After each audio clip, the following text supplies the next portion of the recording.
सहनाववतु सहनौ भुनक्तु सह वीर्यं करवावहै तेजस्विनावधीतमस्तु मा विद्विषावहै। ओम शांति शांति शांति।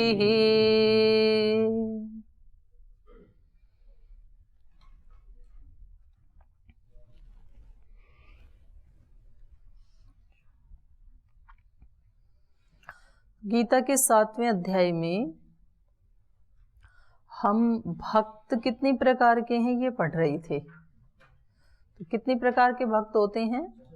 4 प्रकार के भक्त होते हैं। चतुर्विधा भजन्ते माम जना सुकृतिनो अर्जुन आर्त जिज्ञासु अर्थार्थी ज्ञानी च। तो ये 4 प्रकार के भक्त होते हैं। एक होते हैं आर्त पीड़ित, दूसरे होते हैं जिज्ञासु, माने जब किसी को कोई कष्ट आता है तो फिर वो ईश्वर की तरफ अपने कष्ट के निवारण के लिए जाते हैं। ये आर्त लोग हैं, दुखी लोग हैं, परेशानी में। परेशानी नहीं हो तो फिर नहीं जाएंगे। दूसरे हैं जिज्ञासु, इनको कोई परेशानी नहीं है लेकिन एक जानने की इच्छा है कि इस सारे दृष्ट के पीछे अदृष्ट कौन है, उसको हम जानना चाहते हैं, तो वो भी भगवान की भक्ति करते हैं। और तीसरे हैं अर्थार्थी, किसी प्रयोजन से। आर्त में और अर्थार्थी में क्या अंतर है? आर्त और अर्थार्थी में क्या अंतर है? अर्थार्थी का अपना मतलब स्वार्थ होता है उसमें, और आर्त का क्या होता है? दुख होता है। तो वो भी एक ही जैसा है, लेकिन इसमें थोड़ा सा इसमें भी मतलब आरती है, उसमें तो स्वार्थी तो है, स्वार्थी छुपा है उसमें। अर्थार्थी हो तो मतलब और बोलो, इनका तो हो गया। अभी आप में से किसी को बोलना है तो माइक से। हाँ बोलो। जो दूसरों के लिए जैसे मांगते हैं कुछ भी, जैसे कि दूसरों की भलाई के लिए जो मांगते हैं, वो कौन होते हैं? अर्थार्थी मतलब। और हाँ हाँ, आपको क्या कहना है? पीछे दे दो, दे दो, दे दो पीछे। जो आर्त होता है तो मतलब जैसे दुख, जब दुख पड़ता है तब याद करते हैं, जैसे द्रौपदी को हो गया, उदाहरण नहीं। और अर्थार्थी मतलब भगवान से मतलब कामना करता है अर्थ की, जैसे पुत्रेष्टि यज्ञ की या कोई भी यज्ञ करती, मतलब कामना रहती है अर्थ। हाँ ठीक। अर्थार्थी का मतलब होता है प्रयोजन। अर्थ का प्रयोजन भी होता है ना। अर्थ शब्द का शब्दार्थ एक प्रयोजन भी होता है ना। किमर्थम आगतम भवान, तो क्या अर्थ होगा? आप किस प्रयोजन से आए हैं। तो यहाँ अर्थार्थी कोई भी प्रयोजन, उसमें कोई पुत्रेष्टि वर्षेष्टि ऐसे कोई लिमिट नहीं है। और आर्त का मतलब केवल दुख में, और अर्थार्थी का मतलब किसी भी प्रयोजन से। वो दुखी नहीं है लेकिन उसको वर्षा चाहिए, तो उसके प्रयोजन से कर रहा है वो भक्ति। और चौथा है ज्ञानी। तो इनमें तेषाम ज्ञानी नित्य युक्त। तो इससे पीछे वाले पार्ट से तो कुछ पूछना तो नहीं है किसी को? कोई प्रश्न? हाँ बताओ जी। दीदी जी, जैसे पिछले बार में ये हुआ था कि जो बलवान होता है तो बल जो होता है भगवान का होता है। जैसे जो भी जिसके पास जो भी ऐश्वर्य कुछ भी है तो बलवान है, तो बल भगवान का है, रूप है भगवान का। तो जो गुण होते हैं तो ईश्वर के हैं, तो दोष किसके होते हैं? और ये प्रश्न तो ठीक बात है।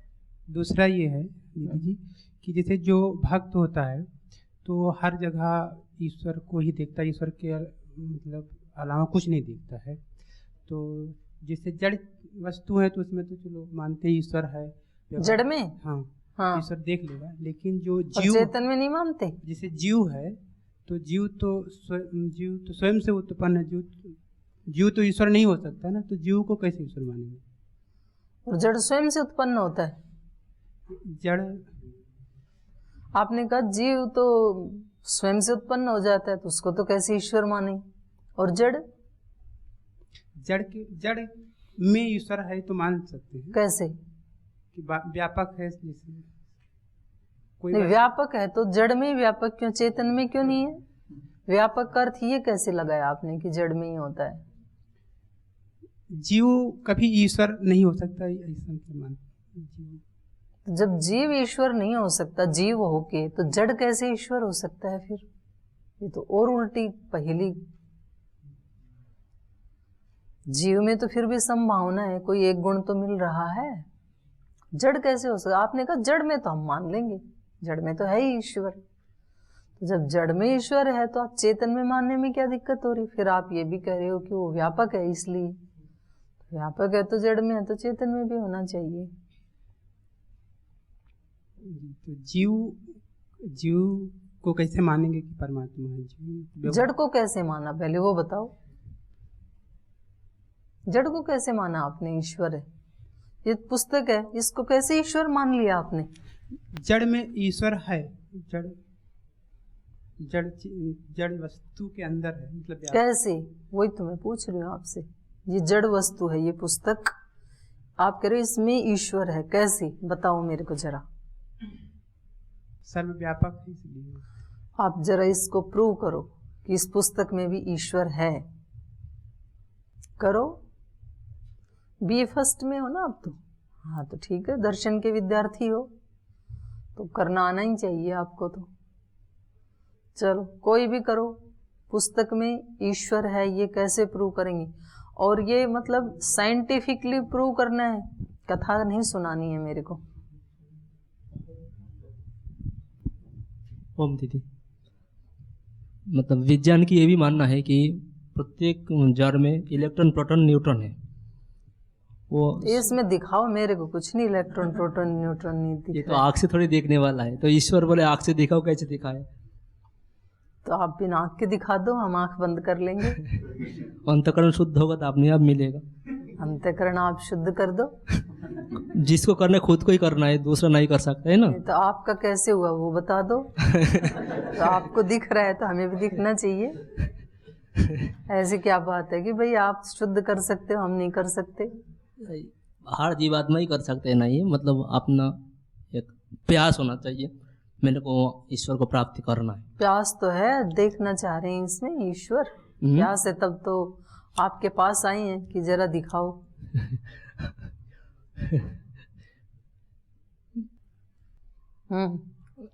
मतलब इलेक्ट्रॉन प्रोटॉन न्यूट्रॉन है ये बोल रहा था, मतलब ये तो सूक्ष्म चीज़ है। कैसे? वो ठीक है, आप जो बोल रहे हो उसकी प्रक्रिया क्या है? कैसे पहुंचे इलेक्ट्रॉन प्रोटॉन तक हम? मुझे तो ये पेपर दिखाई दे रही हैं।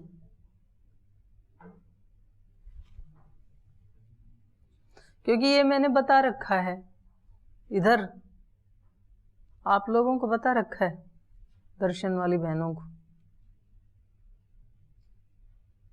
सुन के इधन न ममा, न रोटी खाई वो भी याद नहीं रहती कल क्या खाया था, खा के इधन न ममा, सुन के भी इधन न ममा, देख के भी इधन न ममा, पूरा उसमें जीते हैं आप, निर्लिप्त भाव में जीते हैं। आप लोगों को बता रखा है, इनको बता रखा है, आपको नहीं बता रखा, ये दो को, इन दोनों को। हाँ बताओ, उधर दे दो माइक अर्पिता जी को। आपको वैसे बताया नहीं था, फिर भी आप कोशिश कर रही हो, बताओ। ठीक है दीदी प्रणाम। दीदी पुस्तक तो पेड़ से बनता है, पेड़ बीज से होता है, बीज तो भगवान ने बनाया। चलो हमने कोशिश तो की उसने। देखो पहले इसमें ऐसे करना है, जैसे ये पुस्तक है ना, तो पहले ये बताओ कि पुस्तक का कारण क्या है? ठीक है, वृक्ष तो आ गए। वृक्ष का कारण क्या है? चलो, बीज का कारण क्या है? फल का कारण क्या है? ऐसे गोल नहीं घुमाना मेरे को। कुंडली कारण, ईश्वर तक तो पहुंचना है भले आदमी, सीधे मूल प्रकृति। 23 तत्व छोड़ दिए, सीधे मूल प्रकृति। ये पेज है एक, ठीक है। तो इसको आप कहो कि ये वृक्ष से बना, चलो मान लिया वृक्ष से बना है। वृक्ष का भी कारण क्या है फिर? बीज बता रहे हो, लेकिन केवल बीज से पेड़ नहीं बनता है ना। बीज को अलमारी में रख दिया, पेड़ बन जाएगा क्या? तो पेड़ का कारण क्या है? हाँ, भोला राम ने ठीक बताया, पंचभूत। जब तक उसको पृथ्वी नहीं मिलेगी, जब तक उसको जल नहीं मिलेगा, वायु नहीं मिलेगा, आकाश नहीं मिलेगा, तब तक कैसे वो वृक्ष बनेगा? तो उस वृक्ष का मूल कारण क्या है? पंचभूत। पंचभूतों का भी तन्मात्र, तन्मात्र को ही परमाणु कहा जाता है, ठीक है, जो आप कह रहे हो। तो यहां पर परमाणु को भी हमने तोड़ दिया। पहले पुस्तक को तोड़ा तो वृक्ष पे पहुंचे, वृक्ष को भी कारण ढूंढा तो बीज पे पहुंचे, बीज का भी कारण, बीज और पेड़ की जो बीज की प्रक्रिया है उसके कारण पर हमने खोज की तो पंचभूत पे पहुंचे, पंचभूत के भी कारण को ढूंढा तो तन्मात्र पे पहुंचे। बस वहां तक ही पहुंच जाओ, उसके आगे मत जाओ, वो तो फिर और ज्यादा योग का विषय है। आपने परमाणु से शुरू किया था, इसलिए परमाणु पे पहुंच रहे हैं हम। आप जाएंगे तो फिर वो 5 तन्मात्र का कारण भी अहंकार है, अहंकार का भी महतत्व है, महतत्व का भी फिर मूल प्रकृति है, मूल प्रकृति का कोई कारण नहीं है। तो उसका कारण का कोई कारण, मूल प्रकृति का कोई कारण नहीं, वो अपने आप में ही स्वयंभू है। तो हम पहुंचे पंच तन्मात्र तक, परमाणु तक हम पहुंचे। अब परमाणु को भी आपने तोड़ दिया। आपने कहा परमाणु में भी 3 तत्व घूम रहे हैं, इलेक्ट्रॉन, प्रोटॉन, न्यूट्रॉन, ये साइंस पहुंची है वहां तक। अब उसको नहीं तोड़ा जा सकता है, उसके पीछे कौन काम कर रहा है, वो कैसे घूम रहे हैं, इलेक्ट्रॉन, प्रोटॉन, न्यूट्रॉन में जो गति है उसका कारण क्या है? तो साइंस कहती है उसका कारण है एनर्जी, वेव्स, ऊर्जा। तो इस, क्योंकि ये सारा संसार किससे बना है? परमाणु से। साइंस की दृष्टि में परमाणु से बना है ये सारा संसार। और उस परमाणु का भी कारण क्या है? उसके भी मूल में क्या है? एनर्जी है। वो एनर्जी तक पहुंचे हैं, उसको एनर्जी कहो, वेव कहो, ऊर्जा कहो, उसको जो मर्जी नाम दो आप, उसको साइंस भी स्वीकार करती है। साइंस से बहुत खोज करके वहां तक पहुंची है, बड़ी मुश्किल से। उससे भी आगे ऋषि पहुंच चुके थे, पहले ही पहुंच चुके, उन्होंने उसी को कहा ब्रह्म है वो। साइंस ने जिसको एनर्जी कहा, जिसको वेव्स, ऊर्जा कहा, उसी को ऋषियों ने क्या कहा? ब्रह्म है। तो इस दृष्टि से हम देखेंगे तो ब्रह्म जड़ में भी व्यापक है, सर्वव्यापक है वो। और वो ब्रह्म जहां जहां भी है वो अपने आप में कैसा है? पूर्ण है। ये एक अगली बात है, ये हमारे ऋषियों ने ही बताई इसको, और बाद में साइंस ने भी बताई। ऋषियों ने पहले बताया पूर्णमद पूर्णमिदम पूर्णात् पूर्णमुदच्यते पूर्णस्य पूर्णमादाय पूर्णमेवावशिष्यते। लेकिन कुछ लोग बोलते पूर्ण कैसे हो सकता है? अगर पूर्ण ही है इंसान तो फिर तो उसको कुछ भी करने की आवश्यकता नहीं है, नहीं ही है। पर जो आपने पूर्णता के ऊपर पर्दा डाल दिया उसको तो हटाने की आवश्यकता है ना। आप कोई पुरुषार्थ करके ईश्वर को अभिव्यक्त कर रहे हैं या अपनी आत्मा को आप कुछ नया निर्माण कर रहे हैं, ऐसा नहीं है। साधना से कोई नया सृजन नहीं होता है, जो है उसी को ही अभिव्यक्त किया जाता है। अग्नि पहले है, उस पे जो धूल डल गई थी उस धूल को हटाना, यही साधना है। बाकी कुछ भी उसमें नया, आप कुछ नया ऐड कर रहे हैं, कुछ जोड़ रहे हैं रोजाना, और आपके पुण्य जुड़ते जुड़ते, आपकी साधना जुड़ते जुड़ते, आपका सत्व गुण जुड़ते जुड़ते कहीं कोई नया क्रिएशन हो जाएगा, ऐसा नहीं है। वो तो है ही। अब मैं हूं, अब इसमें बताओ कौन सी कोई नई चीज थोड़ी है। हर व्यक्ति की अनुभूति है कि मैं हूं, तो मैं तो पहले से ही हूं, तो फिर साधना क्या करनी जब मैं हूं ही तो। क्योंकि साधना के बाद भी उपलब्धि क्या होगी, मैं हूं, उसके अतिरिक्त तो कुछ भी नहीं होना है। तो फिर साधना क्या है? साधना है कि जो मेरा ठीक असली स्वरूप है उसकी विस्मृति हो गई। मैं हूं ये तो ठीक है, पर मेरा क्या स्वरूप है ये मुझे अभी क्लियर नहीं है। अलग अलग समय में मैं अलग अलग हूं। कक्षा में हूं तो मैं आचार्य हूं, संगठन में काम करती हूं तो मैं एक प्रभारी हूं, अपने माता पिता के पास हूं तो एक पुत्री। तो मैं हूं, ये मेरा स्वरूप क्या है? अलग अलग है ना हर जगह, पर कोई तो मेरा असली ओरिजिनल भी रूप होगा, बस उसको ही मेरे को अभिव्यक्त करना, ये साधना है। तो पहली बात ये है कि अपने आप में पूर्णमद पूर्णमिदम, सब कुछ पूर्ण है। इस शरीर का एक एक सेल भी अपने आप में पूर्ण है, परमाणु भी पूर्ण है, और उन परमाणुओं से बनी हुई ये वस्तु है, पुस्तक है, ये भी पूर्ण है। और ऐसी ऐसी पुस्तकों से बनी हुई जो लाइब्रेरी है वो भी पूर्ण है। एक मिट्टी का कण भी अपने आप में पूर्ण है, और उन कणों से बना हुआ घड़ा भी पूर्ण है।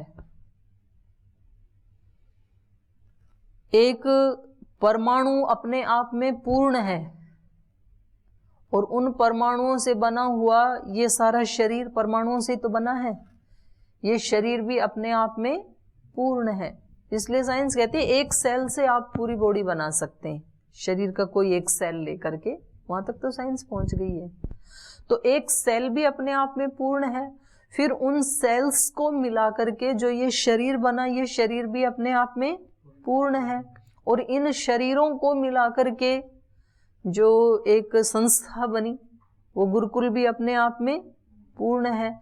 और गुरुकुल जैसी संस्था, कहीं गुरुकुल है कहीं घर है, उन सब को मिला करके जो एक शहर बना, एक समूह बना, वो शहर भी अपने आप में पूर्ण है। उन शहरों को मिला करके जो एक स्टेट बना वो भी अपने आप में पूर्ण स्टेट है, और उन स्टेट्स को मिला करके जो ग्रुप बना वो राष्ट्र भी अपने आप में पूर्ण है। उन राष्ट्रों को मिला करके जो अपने आप में बना वो पूरा पृथ्वी लोक भी पूर्ण है। और ऐसे ऐसे पृथ्वी लोक की तरह अनेक जो लोक हैं, उन सब लोकों को मिला करके जो ब्रह्मांड बना वो भी अपने आप में पूर्ण है वो ब्रह्मांड। और उस ब्रह्मांड को बनाने वाला जो उस ब्रह्मांड का स्वामी है वो भी अपने आप में पूर्ण है। तो यहाँ कण से यात्रा चलती है पूर्ण की, और अनंत तक जाती है। तो हर कण से लेके अनंत तक अपने आप में हर आइडेंटिटी क्या है? पूर्ण है। पूर्णमद पूर्णमिदम। तो ये तो उस समय खोज कर ली हमारे ऋषियों ने। तो उन्होंने कहा कि हर जगह ब्रह्म ही व्याप्त है। तो आपका जो प्रश्न था तो उसमें जड़ या चेतन ये नहीं होगा कि जी हम जड़ में तो मान लेंगे। अब चेतन शरीर में क्यों नहीं मानोगे आप? शरीर भी तो जड़ ही है ना। जैसा पुस्तक है वैसा ही शरीर है। शरीर भी किससे बना है? 5 भूतों से बना है। 5 भूतों का कारण फिर वही 5 तन्मात्राएंगे। तो जैसे इसमें है ऐसे इसमें है। आत्मा में भी है। जब सर्वव्यापक है तो आत्मा उससे बाहर नहीं है ना। सर्वव्यापक का मतलब ही ये होता है कि एक सुई की नोक तो बड़ी हो जाती है, एक परमाणु में भी जब वो है, परमाणु को तो आप देख नहीं सकते ना, तो फिर आत्मा में क्यों नहीं है? आत्मा में भी है। तो हर जगह है वो। सर्वव्यापक का मतलब ही यही होता है कि वो सर्वत्र है। तो आपका प्रश्न यही था ना कि वहां तो हमें समझ में आ गया, जड़ में तो, चेतन में समझ में नहीं आ रहा है कि वो कैसे। और दूसरा आपका प्रश्न था कि जीव जो है वो ईश्वर नहीं हो सकता है। तो ये पुस्तक भी तो ईश्वर नहीं हो सकती है। ईश्वर का स्वरूप आपको पहले बौद्धिक दृष्टि से ठीक समझना पड़ेगा, क्योंकि ईश्वर मतलब क्या, क्या समझा आपने ईश्वर को? ईश्वर का मतलब क्या है? आपने गर्दन हिलाई, नहीं जानते, ये राइट उत्तर है, नहीं जानते। क्योंकि आप जो भी जानोगे ना वो ईश्वर नहीं हो सकता है। आप कहोगे हम सूर्य को ईश्वर मानेंगे, चंद्र को मानेंगे, सागर को मानेंगे, पर्वत को मानेंगे, एक कोई आकृति बनाएंगे 4-8 हाथ वाली, उसको मानेंगे, हम शिव को मानेंगे, हम राम को ईश्वर मानेंगे, हम कृष्ण को मानेंगे, जितने भी नाम आप गिनाएंगे वो सब ईश्वर का एक अंश तो हो सकता है, क्योंकि ईश्वर के अलावा और कुछ है ही नहीं ना, कण कण में वही है, तो सब कुछ उसी का ही रूप है, लेकिन वो ईश्वर नहीं है। इसलिए वेद के ऋषि कहेंगे नेति नेति न इति, नेति नेति नेति कहते कहते अंत में जो बचेगा वो ईश्वर है। अंत में कुछ बचेगा ही नहीं, शून्य बचेगा अंत में। तो सारी चीजों को जब आप हटाते जाओगे तो अंत में क्या बचेगा? शून्य। तो जो शून्य है, शून्य का मतलब वहां अभाव नहीं है, तो वो अनंत है, ये ही उसका रूप है, उसका स्वरूप है। उसको कभी जाना नहीं जा सकता, ऐसा ही उसका स्वरूप है। और फिर जाना ही नहीं जा सकता तो फिर तो ऐसे पचड़े में पड़ें क्यों? जो जाना ही नहीं जा सकता उसको जानने की कोशिश ही क्यों करें? नहीं, वो जाना भी जाता है। कहाँ जाना जाएगा? एक एक कण में जाना जाएगा। आप जहां भी बैठे हैं वहीं पर ही ईश्वर है, आप ईश्वर में ही हैं, ईश्वर के द्वारा ही हैं, ईश्वर की ही शक्ति से हैं, उससे अलग हो ही नहीं सकते हैं। तो बोलिए, तो परस्पर विरोधी बात हो गई। विरोधी तो बात है ईश्वर की, तद एजति तद न एजति, तद दूरे तद्वंती के। तो विरोधी बात नहीं है, वो बहुत दूर है और वो बहुत नजदीक है, उसमें कोई गति नहीं है, और वो गति करने वालों को लांघ जाता है, पीछे छोड़ दिया जाता है। तो ये हम भक्त के बारे में पढ़ रहे थे कि 4 प्रकार के भक्त होते हैं जो ईश्वर को जानना चाहते हैं। उनमें तेषाम ज्ञानी नित्य युक्तः एक भक्तिर विशिष्यते। ये जो 4 प्रकार के हैं उनमें भी ज्ञान की विशेषता बताई जा रही है कि ज्ञानी जो है वो नित्य युक्त, नित्य युक्त माने मतलब सदा ब्रह्म के साथ युक्त रहता है वो नित्य, एक पल के लिए भी। वैसे हम कोई भी एक पल के लिए भी ईश्वर से अलग होते नहीं हैं, हो सकते नहीं हैं, चाहे तो भी नहीं हो सकते, लेकिन हम होते हुए भी उसको अनुभव नहीं करते हैं और वो उसको अनुभव करता है, बस इतनी बात है। नित्य युक्त एक भक्तिर विशिष्यते, और उसकी भक्ति कैसी होती है? एक भक्ति। एक भक्ति मतलब अनन्य भक्ति, जिसकी और कहीं अन्य में भक्ति, क्योंकि अन्य कोई है ही नहीं ना जिसकी भक्ति करें, किसकी करें? ईश्वर के सिवाय अन्य कोई है ही नहीं। आप जिसका भी नाम लेंगे उस सब में ईश्वर है। आप कहेंगे ईश्वर के अन्य तो गुरु हैं, ईश्वर से अन्य तो माता पिता है, ईश्वर से अन्य तो महापुरुष हैं, उनकी भक्ति करेंगे। अन्य नहीं है वो, वहां भी ईश्वर है। तो स्वामी जी हमें समझाते हैं ना, जहां कहीं भी हमारा ध्यान जाए वहां पर ब्रह्म पहले से ही मौजूद है। यही ब्रह्म भाव है, यही ब्रह्म दृष्टि है। जहां भी आप जिसका भी नाम लेंगे, किसी फल का, किसी वस्तु का, किसी स्थान का, किसी व्यक्ति का, किसी शब्द का, किसी मंत्र का, उस सब में पहले से ही ईश्वर है। तो ये दृष्टि किसकी है? ज्ञानी की है, उसको ज्ञान है इस बात का। तो उसकी भक्ति कैसी है? एक भक्ति, अनन्य भक्ति इसको कहते हैं, जिसकी एक में ही भक्ति है, अन्य में भक्ति नहीं है, अनन्य। तो उसके लिए कहा प्रियो हि ज्ञानिनो अत्यर्थम अहम सच मम प्रियः। ज्ञानिनः ऐसे ज्ञानी का अत्यर्थम प्रियम अहम, मैं अत्यंत प्रिय होता हूं। ऐसा जो ज्ञानी है वो सबसे ज्यादा प्रीति किससे करता है?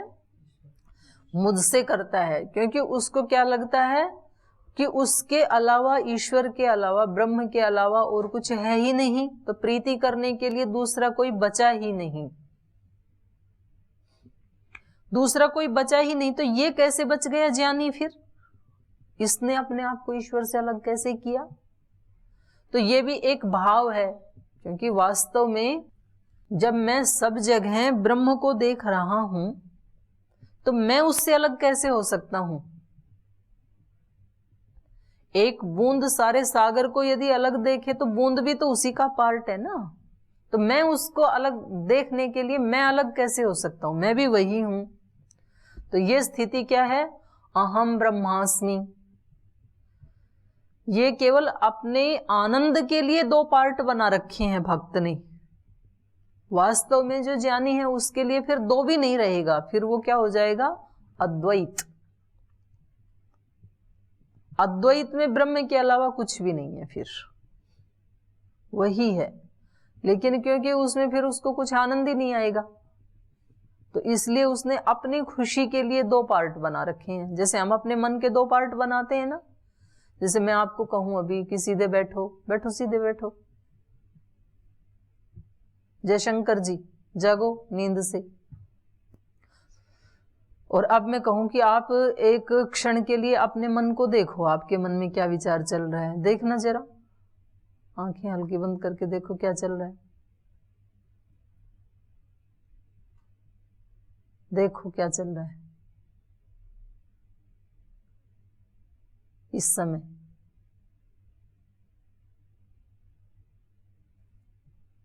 खोलो आंख। कुछ तो मेरे को आंख खोल खोल के देख रहे हैं कि दीदी हमें देख रही हैं कि नहीं देख रही हैं।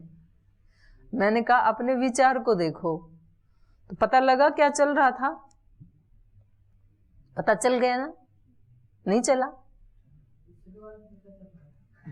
है जी? हाँ, जो भी चल रहा था, पर जो चल रहा था उसको देखा ना आपने? आप हैं? बस उसके आगे मत जाओ, तुम ज्यादा ही फास्ट हो जाते हो। मैंने केवल इतना कहा कि आपके मन में इस समय क्या विचार चल रहा है उसको देखो।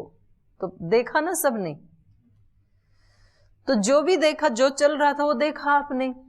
तो इस समय आपने क्या किया? अपने ही मन के दो पार्ट कर दिए, एक देखने वाला मन और एक दिखने वाला मन। मन में जो चल रहा है, जो दिख रहा है, एक तो वो भाग हो गया और एक तो देखने वाला हो गया। ठीक है? तो ऐसे ही हम ब्रह्म की अनुभूति के लिए दो पार्ट बना लेते हैं कि मैं भक्त और बाकी सब जगह भगवान, बाकी सब जगह ब्रह्म और मैं उसका भक्त, ज्ञानी। तो ये कह रहे हैं प्रियो ही ज्ञानिनो अत्यर्थम अहम। ज्ञानिनः उस ज्ञानी का, उस ज्ञानी के लिए षष्ठी है, उस ज्ञानी का अत्यर्थम, अत्यर्थम माने अत्यंत, अत्यर्थम अहम प्रियः, मैं उस ज्ञानी को अत्यंत प्रिय होता हूं।